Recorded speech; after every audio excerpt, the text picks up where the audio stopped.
কোরআনুল কারীম খুলে আপনার জীবন ব্যবস্থা, হাসি, কান্না, মায়া, মমতা, ভালোবাসা, প্রেম, লেন দেল, গণতন্ত্র, সমস্ত কিছু, পারিবারিক জীবন, রাষ্ট্রীয় জীবন, ধর্মীয় জীবন, সকল কিছু সব জ্ঞানের সমারোহ এই কোরআনুল কারীমের মধ্যে আছে।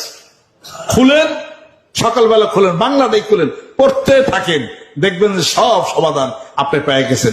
অর্থাৎ কোরআন যদি না খুলেন, কোরআন যদি তেলাওয়াত না করেন, সম্পূর্ণ অন্ধকারের মধ্যেই থেকে যাবেন। শয়তান আপনাকে ধরে নিয়ে যে অন্য মতবাদের মধ্যে, তখন আপনি আর আসতে পারবেন না।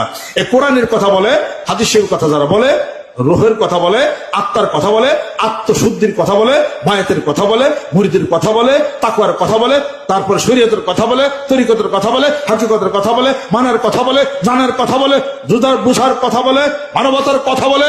এই লাইনের লোক যারা আছে তাদের মজলিসের মধ্যে বসে বসে আল্লাহ জিকির করে কলবের সেই আত্মশুদ্ধির ব্যবস্থা করতে হবে। ঠিক তারই ধারাবাহিকতায় মানিকগঞ্জ দরবার শরীফের নেতৃত্বে আগামী ডিসেম্বর মাসের 24 তারিখে পটলের ময়দানে ওই বিশ্ব ইজতেমা, শরীয়ত, তরিকত, হকিকত, মারিফতের বিশ্ব ইজতেমা, তারই দাওয়াত দেওয়ার জন্য গ্রামে গঞ্জে, মাঠে, ময়দানে কলেমা লা ইলাহা ইল্লাল্লাহ জিকিরের দুর্গ গড়ে তুলতে হবে।